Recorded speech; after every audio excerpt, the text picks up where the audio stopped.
स्वागत है आप लोगों का solo leveling season 2 episode number 3 के अंदर। तो जैसा कि हम लोगों ने लास्ट वाले एपिसोड में देख लिया था कि रेड गेट के अंदर से जिन्वू और कुछ लो रैंक के जो हंटर्स होते हैं वो वहां से बच के वापस आ पाते हैं और मिस्टर बेग ये सब कुछ देख के काफी ज्यादा हैरान होते हैं। और इसे लोग खुद भी चाहते थे कि जिन्वू को वो लोग अपने गिल्ड में रिक्रूट कर लें।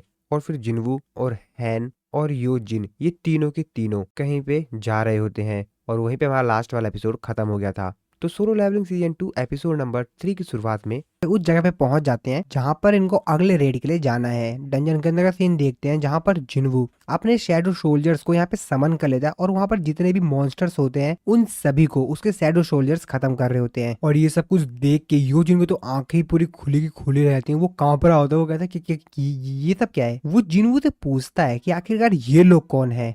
जिन्वू योजिन की तरफ देखते हुए कहता है, वो योजिन को बताता है कि ये मेरी एक स्किल है। योजिन ये बात सुनने के बाद काफी ज्यादा हैरान होता है। वो कहता है क्या क्या तुम्हारे पास एक ऐसी स्किल है जिसकी मदद से तुम शैडोज को समन कर सकते हो। जिन्वू उससे कहता है कि हाँ मतलब बहुत लंबी स्टोरी है, तुम्हें कभी बाद में सुनाऊंगा। जिन्वू उसको बताता है कि ये जो शैडो सोल्जर्स है काफी ज्यादा ताकतवर है और ये मेरे लिए लोगों को हंट करते हैं और भी मेरे को जो भी काम इन लोगों से करवाना होता है वो सभी काम मेरे लिए कर देते हैं। और यहाँ पे जितने भी मॉन्स्टर्स को मारने के बाद क्रिस्टल मिल रहे होते हैं वो सभी के सभी भी यहाँ पर जो शैडो सोल्जर्स होते हैं वो पिकअप कर लेते हैं। ये सब कुछ देखकर योजिन जिन्वू से कहता है कि सर कम से कम मेरे को यहाँ पर इसेंशियल स्टोन तो उठाने दीजिए। जिन्वू से कहता है क्यों, जिस पर वो उसको बताता है कि मैं काफी ज्यादा अपसेट हूँ क्योंकि मेरे से मेरी जॉब भी छीन ली गई है। जिन्वू अपने मन में सोच तो कहता है कि यार ये बंदा काफी ज्यादा अजीब है और जिन्वू इस चीज के बारे में भी सोच रहा होता है। आज योजिन के साथ उसकी लास्ट रेड है क्योंकि उसने 19 रेड्स को कंप्लीट कर दिया है। इसके बाद अगले सीन में हम लोग ईस्ट कोस्ट यूएसए में देखते हैं एक ए रैंक के डंजन के अंदर जहां पर एक ए रैंक का हंटर जिसका नाम जेम्स होता है वो सामने अपने साथियों को वो उन लोगों की तरफ देखते हैं और अपने मन में सोचते तो कहता है हमारा स्ट्राइक स्क्वाड पूरी तरीके से खत्म हो गया, ये तो नामुमकिन है। क्या ये कोई ह्यूमनॉइड बीस्ट है। ह्यूमनॉइड बीस्ट होता है वो उस बंदे के पास आता है। उसको देखकर वो ना काफी ज्यादा डर जाता है। उससे कहता है कि दूर दूर दूर भागो मेरे से। वो बंदा उसको कहता है कि तुमको डरने की जरूरत नहीं है, तुम्हारे फ्रेंड्स मरे नहीं है, मैंने इन लोगों को बस कुछ समय के लिए नॉक कर दिया है। वो बंदा उसको बताता है कि मैं एक इंसान हूँ, मैं कोई मैजिक बीस्ट नहीं हूँ, तुम्हारे लोगों ने मेरे ऊपर अटैक किया इसलिए मेरे को इन लोगों पर अटैक करना पड़ा। अब मेरे को समझ नहीं आ रहा कि मैं तुमको इस चीज किस तरीके से एक्सप्लेन करूँ, मैं तुमको किस तरीके से समझाऊं। मैं एक कोरियन हूँ, बस मेरे को घर जाना है, मैं घर जाना चाहता हूँ। इसके बाद हम लोग को अगले सीन में जिन्वू और यूजिन को दिखाया जाता है। योजिन जिन्वू को यहाँ पर पार्टी दे रहा होता है क्योंकि उसके जो 19 रेड्स थे वो पूरी तरीके से कंप्लीट हो गए होते हैं। जिन्वू भी उससे बोलता है कि जैसा कि मैंने तुमसे प्रॉमिस किया था मैं तुम्हारे 19 रेड्स को कंप्लीट करवा दिया है, कि वैसे आगे का तुम्हारा क्या प्लान है। योजिन उसको बताता है कि अभी तो मेरे को सिंपली यहाँ पर एक रिटन एग्जाम देना है जिसके बाद मेरा जो गिल्ड मास्टर का लाइसेंस है वो मेरे को मिल जाएगा, जिसके बाद मेरे को अपने फादर से भी डील करना है, उनसे भी कुछ बातचीत वगैरह करनी है। जिन्वू अपने मन में सोचते हो कहता है वैसे मेरा 30 बिलियन वॉन की जो बिल्डिंग थी वो तो मेरी हो गई है, मैं तो इसको सिर्फ एक बोनस के तौर पे ले रहा हूँ, लेकिन मेरा जो रियल गोल था वो था लेवल अप करना। और जैसा कि मैंने अपना जो गोल है उसको पूरी तरीके से कंप्लीट कर लिया है तो मेरे को नहीं लगता कि अब मेरे को यहाँ पर किसी भी प्रकार का और भी डील आगे बढ़ानी चाहिए। योजिन जिन्वू से पूछता है कि सर आपका फ्यूचर प्लान क्या है। जिन्वू अपने पास में से कैसल डोर के की निकालते हुए कहता है मेरे को कहीं और जाना है। योजिन उससे कहता है कि सर अगर आपको मेरी कोई भी जरूरत है तो आप मेरे को बता देना। जिसके बाद योजिन जिन्वू को बताता है कि मेरा ओल्डर ब्रदर और मैं लगभग 10 साल से अलग हैं, वो मेरे को ज्यादा पसंद नहीं करता है, इस वजह से हमने एक साथ काफी समय नहीं बिताया। और अगर उसकी तुलना की जाए तो आपने मेरी जिंदगी बचाई और आपने मेरे गोल्स को अचीव करने के लिए मेरी काफी ज्यादा हेल्प भी की। आप मेरे ब्रदर से बढ़कर हो और आप ही थे जिसने मेरे को ग्रो करने में मदद की। जिन्वू उसकी बात सुनते हो काफी ज्यादा हैरान होता है। वो कहता है अच्छा अगर तुम मेरे को अपना ओल्डर ब्रदर मानते हो तो मैं भी तुमको अपने यंगर ब्रदर की तरह मानता हूँ। जिसकी बात सुन के योजिन की आंखों में आंसू हो जाते हैं और कहता है यस यस सर। तभी जिन्वू सामने टीवी पर देखता है जहाँ पर न्यूज चल रही होती है और न्यूज में मिस्टर बेग जो वो सारे न्यूज मीडिया को इंटरव्यू दे रहे होते हैं अपना, और वो उन लोगों को बता रहे होते हैं हाँ ये बात सही है, सभी हाई रैंक के हंटर्स मारे गए और जितने भी लो रैंक के हंटर्स थे वो वहां से जिंदा वापस आ गए। और वहां पे जो सर्वाइवर्स थे उन लोगों ने बताया कि किसी ने उनकी वहां पर मदद की। साथ ही में एसोसिएशन ने जो इन्वेस्टिगेशन थी उसको यहाँ पर पूरी तरीके से फिनिश कर दिया है। और हाँ ये सिर्फ एक एक्सीडेंट था, जहाँ पर जो न्यूज रिपोर्टर्स होते हैं वो जो उनसे पूछ रहे होते हैं कि आखिरकार आप हमको सर्वाइवर से इंटरव्यू करने के लिए क्यों मना कर रहे हैं। जिन्वू न्यूज देखते हुए कहता है लगता है कि ये मेरे बारे में बात कर रहे हैं। सिर्फ हम लोग मिस्टर बेग को देखते हैं जो कि अब इंटरव्यू देकर काफी ज्यादा थक गए होते हैं। वो कहते हैं कि ये रिपोर्टर्स इन लोगों को पता है कि किस तरीके से स्टोरी बनानी है।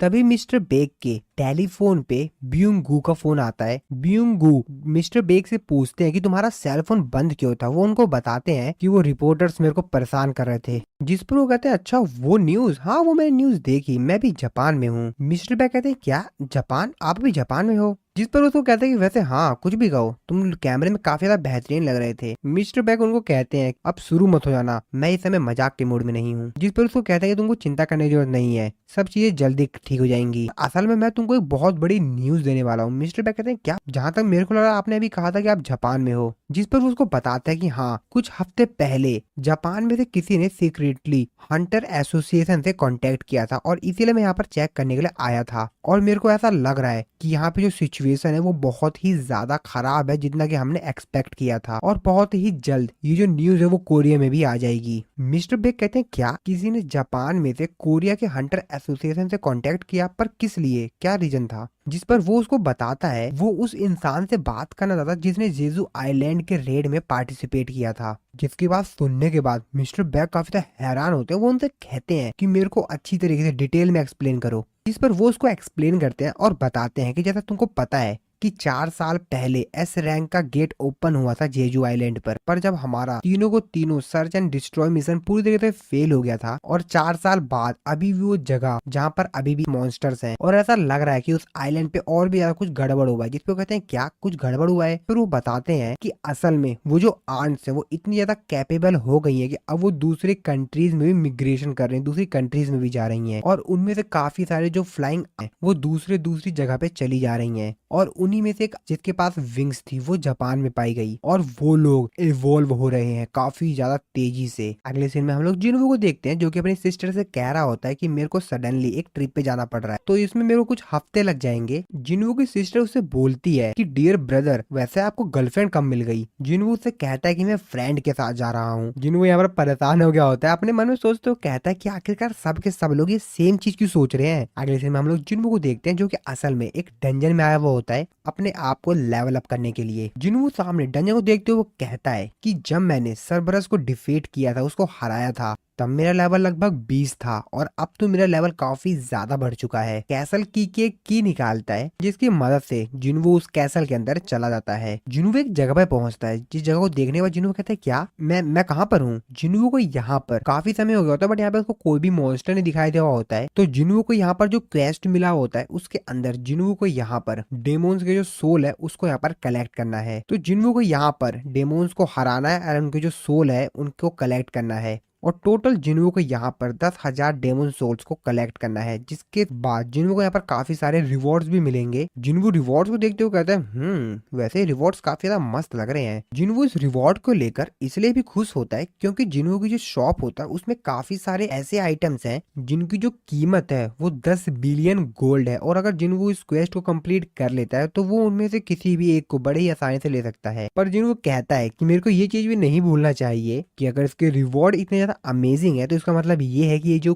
क्वेस्ट है वो तो और भी ज्यादा हार्डर होने वाला है, काफी ज्यादा कठिन होने वाला है। पर अभी तक मेरे को यहाँ पर एक भी बीस्ट नहीं दिखाई दिया है। और तभी जिन्वो के सामने जो डोर होता है उसको जिन्वो जैसे ओपन करता है वो सामने का नजारा देखकर काफी ज्यादा हैरान होता है। कहता है क्या ये कोई फील्ड टाइप डंजन है। सो असल में ये जो डंजन होता है वो पूरी तरीके से खंडर जगह होती है जहाँ पर बड़ी बड़ी बिल्डिंग्स होती है और पूरी तरीके से पूरी खंडर हो गई होती है और इसलिए जिन्वो को ये जो डंजन थोड़ा सा अजीब लग रहा होता है। जिन्वो अपने मन में सोचते हो कहता है कि जैसा कि मेरे को 10,000 डेमोन्स के सोल को कनेक्ट करना है तो इसका मतलब ये है कि कम से कम 10,000 मैजिक बीस्ट तो है ही इस कैसल के अंदर। और तभी जिन्वो देखता है उसके सामने काफी सारे डेमोन बीस्ट आ जाते हैं। जिन्वो का सिस्टम जिन्वो को बताता है कि एक डेमोन को हराने के बाद आपको सिर्फ एक ही सोल मिलेगी और अगर आप किसी ऐसे डेमोन को हराते हो जिसके पास मल्टीपल सोल है तो उसके लिए आपको इस कैसल के अपर लेवल पे जाना होगा। जिन्वो कहता है वैसे भी मैं सभी लोगों को कहकर आया हूँ कि मैं एक हफ्ते के लिए एक लंबी ट्रिप पे जा रहा हूँ तो मेरे पास काफी समय है और उन लोगों पर अटैक करता है। काफी सारे डेमोन बीस्ट को मारने के बाद जिन्वो को काफी सारे एक्सपीरियंस पॉइंट मिलते हैं। जिन्वो भी कहता है तो अब तो मजा आने वाला है। इसके बाद अगले सीन में हम लोग यूजिन और उसके फादर को देखते हैं। यूजिन अपने फादर के पास गिल्ड मास्टर का लाइसेंस और रेड के रिकॉर्ड्स लाकर उनको दिखाता है। उसके फादर उसे बोलते हैं, अच्छा तो तुम गिल्ड मास्टर बनना चाहते हो। यूजिन उसको बताता है कि हाँ। यूजिन अपने मन में सोचते हुए कहता है कि मेरे को ये चीज समझ नहीं आती कि आखिरकार क्यों मेरे फादर मेरे और मेरे ब्रदर के बीच में किसी एक को डिसाइड नहीं कर पा रहे हैं। यूजिन अपने फादर से कहता है कि आपको ये बात पता ही होगी फादर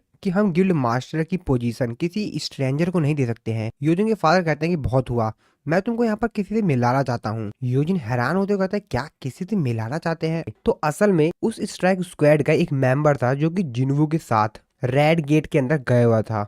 तो वो यूजिन को बताता है कि उस दिन वहां पर एक यंग फीमेल हंटर आई थी जो कि एक स्कॉलर लग रही थी, और साथ ही में सांगजिन वू भी आया था। यूजिन उससे उस फीमेल हंटर का नाम पूछता है तो वो उसको बताता है कि उसका नाम सॉन्ग ही था। जिसके बाद ये बंदा यहाँ पर यूजिन को बताता है कि उस दिन हमारे गिल्ड के जितने मेंबर्स थे, जितने लोग भी बच के वहां से सेफली बाहर आए थे रेड गेट से, उस सभी के सभी सांग जुन वू की वजह से हुआ था, क्योंकि हम लोगों को उस रेड गेट के अंदर सांग जुन वू ने बचाया था काफी सारे मॉन्स्टर से, और उसी ने हमको वहां से बाहर भी निकाला था। तो फर्स्ट टाइम तो मैं कंफ्यूज था कि आखिरकार दो ही रैंकर हंटर्स हमारे ट्रेनिंग ग्राउंड पे क्या कर रहे हैं, लेकिन इस चीज का एहसास तो मेरे को बाद में हुआ रेड गेट के अंदर कि सांग जुन वू कितना ज्यादा पावरफुल है। जिसके बाद यूजिन के फादर यूजिन से कहते हैं, यूजिन तुमको पता है कि मैं काफी स्किल हंटर्स को ढूंढ रहा हूँ। तो नेचुरली जब मैंने ये रूमर सुना कि एक हंटर जो कि ई रैंक का हंटर है उसने रेड गेट से बाहर निकलने में बाकी लोगों की मदद की, तो मेरे को इसमें कुछ दिलचस्प लगा। जिसके बाद मेरे को ये सब कुछ पता चला, और मेरे को तो ये चीज बिल्कुल भी विश्वास ही नहीं हो रहा था कि आखिरकार एक इंसान जो कि नॉर्मल हंटर है उसने किस तरीके से स्ट्राइक स्क्वाड के मेंबर्स को बाहर निकाला रेड गेट से। और मेरे को लगता है कि तुमने मेरे से नेगोशिएशन करने का गलत दिन चुन लिया है, और ऐसा लगता है कि तुमको गिल्ड मास्टर का लाइसेंस ऑब्टेन करने में जिन्वू का बहुत ज्यादा बड़ा हाथ है। उसने तुम्हारी काफी ज्यादा मदद की है ना? ये सही बात है ना? जिसपे यूजिन भी मानता है हाँ ये बात सही है। यूजिन अपने मन में सोच रहा होता है कि जैसा कि मैंने दूसरे हंटर से हेल्प लिया है तो मैं अपने ब्रदर से ज्यादा क्वालिफाई नहीं हूँ, तो मेरे को नहीं लगता कि मेरे फादर मेरे को गिल्ड मास्टर बनाएंगे। यूजिन के फादर उससे कहते हैं कि तुम क्या कुछ और कहना चाहोगे, जिसपे यूजिन अपने फादर से कहता है कि प्लीज मेरे को यूजिन गिल्ड को चलाना है। जिसपे उसके फादर कहते हैं हाँ चलो ठीक है। जिनकी बात सुनकर यूजिन तो काफी ज्यादा हैरान हो जाता है, कहता है क्या? यूजिन के फादर उससे कहते हैं हाँ ठीक है तुम यूजिन गिल्ड को चला सकते हो, और जैसा कि तुमने अभी खुद ही कहा था कि एक दूसरे स्ट्रेंजर के हाथ में गिल्ड को देना थोड़ा सा रिस्की है। इसके बाद यूजिन के फादर उससे कहते हैं कि तुमको एक काम करना पड़ेगा, क्या तुम सांगजिन वू को हमारे गिल्ड में ज्वाइन करवा सकते हो? जिसपे यूजिन भी कहता है हाँ ठीक है मैं ट्राई करूंगा फादर। यूजिन के फादर जो कि अपने मन में सोच रहे होते हैं कि मैंने 2 ऐसे रैंक के हंटर से कांटेक्ट किया था ताकि वो लोग हमारे यूजिन गिल्ड को ज्वाइन कर सकें। हालांकि वो जो एस रैंक के हंटर्स थे वो काफी ज्यादा पावरफुल थे, लेकिन जैसा कि अब हमको जिन्वू मिल चुका है तो मेरे को लगता है कि जिन्वू काफी बेहतर है, तो किसी भी हाल में मेरे को जिन्वू को ये गिल्ड ज्वाइन करवाना ही पड़ेगा। दूसरी तरफ हम लोग जिन्वू को देखते हैं जो कि अभी भी काफी सारे डेमन बीस्ट को मार चुका होता है, और जिन्वू ने यहाँ पर जितने भी लो रैंक के डेमन होते हैं उन सभी को हरा दिया होता है। साथ ही में उसको काफी सारे एक्सपीरियंस पॉइंट्स भी मिलते हैं, और जिन्वू ने यहाँ पर अभी तक डेमोन के जो साउल्स थे वो सिर्फ 309 ही कलेक्ट किए होते हैं, मतलब बहुत ही ज्यादा कम। तो जैसा कि ये लो रैंक के डेमोन्स हैं तो इनके पास उतने ज्यादा डेमोन साउल्स नहीं होंगे। जिन्वू को यहाँ पर एक आइटम भी मिलता है जो कि लो रैंक डेमोन का हॉर्न होता है, और इस आइटम का इस्तेमाल किया जाता है एडवांस मैजिक स्पेल के एक इंग्रेडिएंट के तौर पर, और इसीलिए इसको हाई प्राइस पे बेचा जा सकता है। जिन्वू अपने मन में सोचते हुए कहता है कि डेमोन कैसल के कुछ स्टेजेस जो थे वो तो काफी ज्यादा आसान थे, उतने ज्यादा कठिन नहीं थे। तो मैंने लो रैंक के जितने भी डेमोन्स हैं उन सभी को तो क्लियर कर दिया है, और ये जो जितने भी बीस्ट्स थे वो सभी सभी डी रैंक के थे। तो चलो फिर आगे चलते हैं। जिन्वू को यहाँ पर एक दूसरा आइटम भी मिला होता है जो कि होता है एंट्री परमिट, और इसका इस्तेमाल करके जिन्वू इस कैसल के सेकंड फ्लोर पे जा सकता है।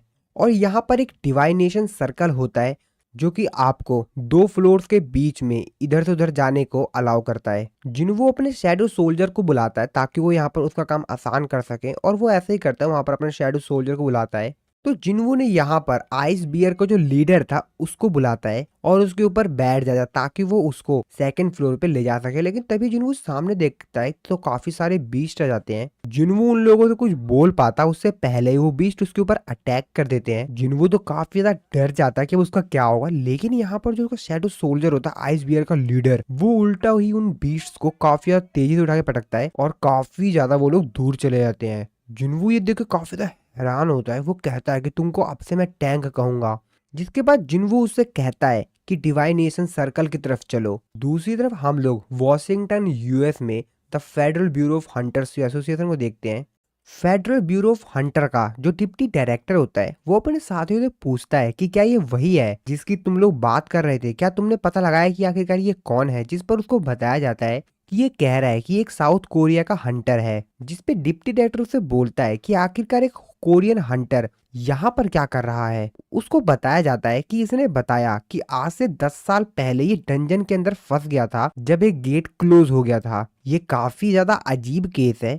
इसको ना ही सिर्फ एक डंजन के अंदर पाया गया जो कि ए रैंक का था, बल्कि यहाँ तक इसने पूरे के पूरे स्ट्राइक स्क्वाड को वहां से बाहर भी निकाला जो कि ए रैंक के हंटर्स का था। और अभी तक हम लोगों को इसके बारे में बस इतना ही पता चला है। और उसको ये भी बताया जाता है कि हम लोगों को ये लग रहा है कि ये एक मैजिक बीस्ट है जिसके अंदर एक ह्यूमन की मेमोरीज हैं। तो वहां पर जो एक एम्प्लॉय होता है वो डिप्टी डायरेक्टर तो बोलता है कि हमने स्कवेंजर गिल्ड से कांटेक्ट किया है और हमको पता चला है कि वहां पे एक एस रैंक का हंटर है जो कि कोरिया बोलता है। डिप्टी डायरेक्टर उसको बताता है कि हाँ, स्कवेंजर गिल्ड का वो मेन हंटर है, उसका नाम मिस्टर वांग है। तो ये वांग डोंग सू की ही बात कर रहा होता है। डिप्टी डायरेक्टर उसको बताते हैं कि हाँ, वो कुछ दिनों में यहाँ पर आ जाएगा। अभी वो यहाँ पर साउथ कोरिया गया हुआ था अपने किसी काम से, तो बस वो वापस आने वाला है। डिप्टी डायरेक्टर उसका नाम पूछते हैं कि तुमने इसका नाम क्या बताया था। जिस पर एम्प्लॉय उसको बताता है कि इसका नाम प्रोनाउंस करना काफी ज्यादा कठिन है, लेकिन हाँ, इसका नाम था सांग इल वॉन।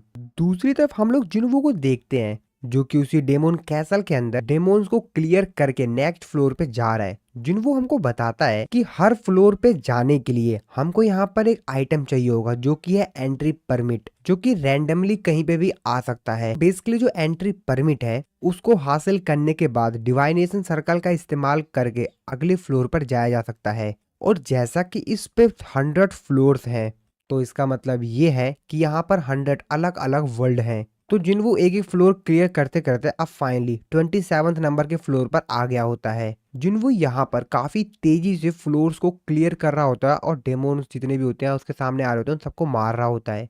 तो जिन्वू यहाँ पर मिड रैंक के जितनी भी डेमोन्स हैं उनके लेवल तक पहुंच गया होता है और उन लोगों को भी हरा रहा होता है। जिन्वू अपने आप से कहता है कि मिड रैंक के जो डेमोन्स हैं वो शायद सी रैंक या उससे कम के ही हैं, लेकिन जो हाई रैंक के जो डेमोन्स होंगे वो जरूर काफी काफी ज्यादा स्ट्रांग होंगे, जैसा कि एस रैंक के हंटर जितना पावरफुल। जिन्वू कहता है कि मेन दिक्कत है टाइमिंग की है, मेरे को यहाँ पर काफी ज्यादा तेजी से इनको मारना पड़ेगा। और जैसा कि यहाँ पर अगर सही में 100 फ्लोर्स हैं तो मेरे को जल्द से जल्द टॉप जो फ्लोर्स है वहां पर पहुंचना पड़ेगा सारे के सारे डेमोन्स को मारकर, वो भी एक हफ्ते के अंदर। और ऐसे फ्लोर्स को क्लियर करते करते जिन्वू यहाँ पर 15th फ्लोर पर पहुंच जाता है, जहां पर जिन्वू का सामना होता है लोअर फ्लोर्स के रूलर अवेरेसियस वेलकन से। तो सबसे पहले यहाँ का जो बॉस होता है उसके जितने भी सुरक्षा कर्मी होते हैं सिक्योरिटी करने वाले, वो सभी सभी रक्षक आगे जाते हैं उसके। जिन्वू उन लोगों की तरफ देखते हुए कहता है इंटरेस्टिंग। और फिर जिन्वू अपने शैडो आर्मी को भी यहाँ पर समन कर लेता है। तो अब यहाँ पर फाइट होने वाली है जिन्वू की shadow army versus lower floor का जो बॉस है उसके जितने भी यहाँ पर सुरक्षा करने वाले हैं उन सबके बीच में। जिन्वू अपने शैडो आर्मी से कहता है कि तुम सब बाकी लोगों को देख लो, और जिन्वू की जितनी भी शैडो आर्मी होती है उनके ऊपर अटैक करके उन सभी को खत्म कर देती है। जिन्वू अपने मन में सोचते हुए कहता है कि यहाँ पर जितने भी इस बॉस की सुरक्षा कर रहे हैं ये सभी के सभी हाई रैंक के डेमोन्स हैं, लेकिन साथ ही में मेरी जो शैडो सोल्जर्स हैं वो भी मेरे साथ लेवल अप कर रहे हैं और ये लोग और भी ज्यादा ताकतवर हो गए हैं मेरी इंटेलिजेंट स्टैट्स की वजह से। और जैसा कि मैंने सोल्जर्स को प्रिजर्व करने की जो संख्या है उसको भी बढ़ा दी है, तो पहले जिन्वू यहाँ पर 20 सोल्जर्स को ही प्रिजर्व कर सकता था एक बार में, अब वो यहाँ पर उससे ज्यादा कर सकता है। और साथ ही में जैसा कि जिन्वू का इंटेलिजेंस स्टैट्स जो है वो भी काफी ज्यादा बढ़ गया है, जिसकी वजह से जिन्वू की जो सोल्जर आर्मी है वो भी काफी ज्यादा तेजी से रिकवर कर सकती है। लेकिन जिन्वू सामने लोअर फ्लोर के बॉस को देखता है जो कि बिल्कुल भी मूवमेंट नहीं कर रहा होता, वो तो आराम से बैठा हुआ होता है, तो मतलब बहुत ज्यादा हट्टा खट्टा होता है, ताकतवर लगता है बिल्कुल ही। जिन्वू अपने मन में सोचते कहता है कि मेरे को लगता है कि ये काफी ज्यादा आसानी से मारा जाएगा, मेरे को काफी ज्यादा आसानी से इसको मार सकता हूँ। तभी जिन्वू देखता है कि वो जो बॉस होता है वो यहाँ पर मूवमेंट करता है और काफी ज्यादा तेजी से उड़ता हुआ आता है और जिन्वू की शैडो आर्मी के ऊपर अटैक करके काफी सारों को घायल कर देता है। जिन्वू ये देख के काफी ज्यादा हैरान होता है, वो कहता है क्या ये तो बहुत ज्यादा तेज है। लेकिन जिन्वू इसी बीच में अपनी हाइडिंग एबिलिटी का इस्तेमाल करता है और काफी ज्यादा तेजी से जाता है और उसको एक पंच मारता है, जिससे कि वो एक फ्लोर में जाके धंस जाता है। जिन्वू अपने मन में सोचते हो कहता है कि मैंने उसको पंच मारा, वो तो काफी ज्यादा बेहतरीन था, पर मैंने ये एक्सपेक्ट बिल्कुल नहीं किया था कि मेरे पंच की वजह से वो उड़ता हुआ जाके गिरेगा।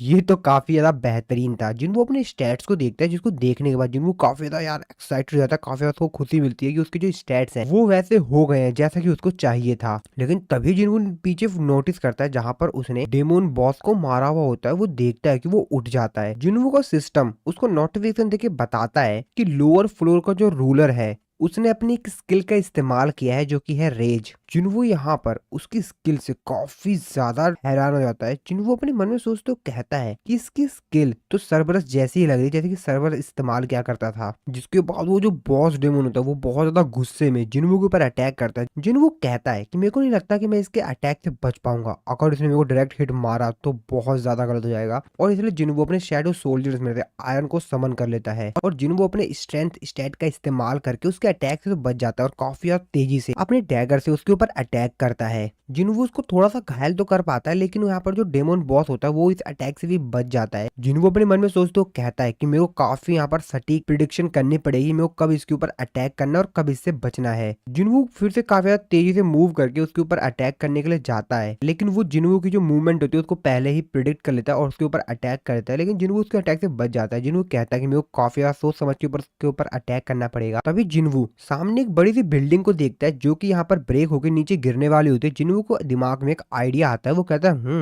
ये हुई ना बात। जिन्वू काफी ज्यादा तेजी से भागते हुए जाता है उस बिल्डिंग की तरफ, जिसको देखकर जो डेमोन बॉस होता है वो भी उसकी तरफ पीछे करने के लिए उसको मारने के लिए जाता है जिन्वू को। और जैसे ही जिन्वू उस टूटी हुई बिल्डिंग के एकदम क्लोज पहुंचता है, जिन्वू यहाँ पर अपनी स्पीड स्किल का इस्तेमाल करके काफी ज्यादा तेजी से अपनी रफ्तार बढ़ा लेता है। और डेमोन बॉस जब ये समझ पाता कि जिन्वू की क्या यहाँ पर प्लानिंग है, वो काफी ज्यादा देर हो चुकी होती है और वो बिल्डिंग उसके ऊपर ही गिर रही होती है। जिन्वू भी काफी ज्यादा तेजी से उस बिल्डिंग के आगे आता है और उसके ऊपर अटैक करने के लिए बहुत तेजी से जाता है और जिन्वू अपने डैगर से उसके ऊपर एक अटैक कर भी देता है। दूसरी तरफ हम लोग टाइगर गिल्ड का जो चीफ होता है उसको और सांग ई को देखते हैं, जो कि यहाँ पर जिन्वू को ही ढूंढ रहे होते हैं। सांग ई उससे कहती है कि मेरे को लगता है कि शायद उसका कहीं किडनैप तो नहीं हो गया है। जिस पे कहता है क्या मिस्टर सांग जिन्वू का किडनैप? अगर उसको किडनैप करना भी चाहे कोई तो वहां पर उन लोगों को एक बहुत बड़ा स्क्वाड बनाना पड़ेगा जिसके अंदर हाई हाई रैंक के हंटर्स होंगे और तब भी शायद ही उसको पकड़ा जा सके। तुमने वैसे क्या कभी उसको एक्शन मोड में देखा है जब वो अपने एक्शन मोड में होता है? लेकिन वो यहाँ पर थोड़ा सा परेशान भी होता है कि आखिरकार सांग जिन्वू चला कहाँ गया है। और इस तरफ जिन्वू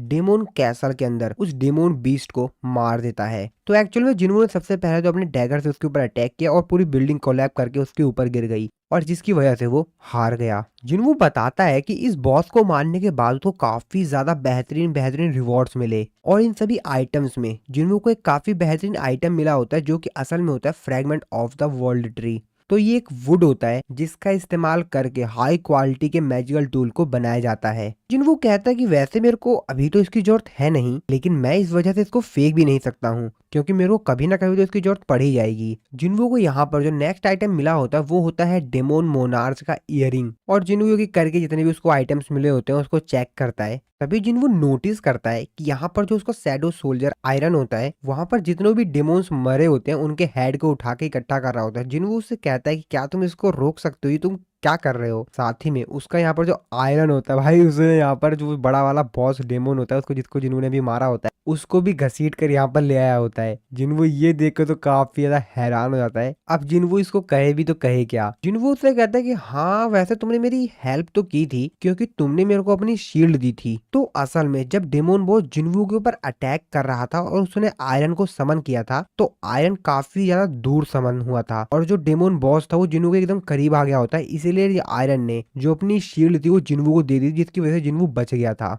तभी यहाँ पर जो उसके शैडो सोल्जर्स में मेज होते हैं जिन्वू उन लोगों को बताता है, उनको कहता है हाँ हाँ तुम लोग इधर आओ इधर आओ, और उन लोगों को अभी जो आइटम्स मिला होता है उनमें से आइटम इनको देते हुए कहता है ये लो इसका इस्तेमाल करो और सामने तुमको जो बिल्डिंग दिखाई दे रही है उसके ऊपर अटैक करो। शैडो मेज ऐसा ही करता है और सामने बिल्डिंग में बहुत बड़ा धमाका होता है और इस धमाके की वजह से सामने जिस बिल्डिंग के ऊपर शैडो मेज ने अटैक किया होता है पूरी बिल्डिंग ही डिस्ट्रॉय आती है, जिसको देखकर जिन्वू को तो काफी ज्यादा खुशी होती है। जिन्वू कहता है काफी ज्यादा बेहतरीन। फिर इसी सीन के साथ हमारा ये वाला जो एपिसोड है वो खत्म हो जाता है।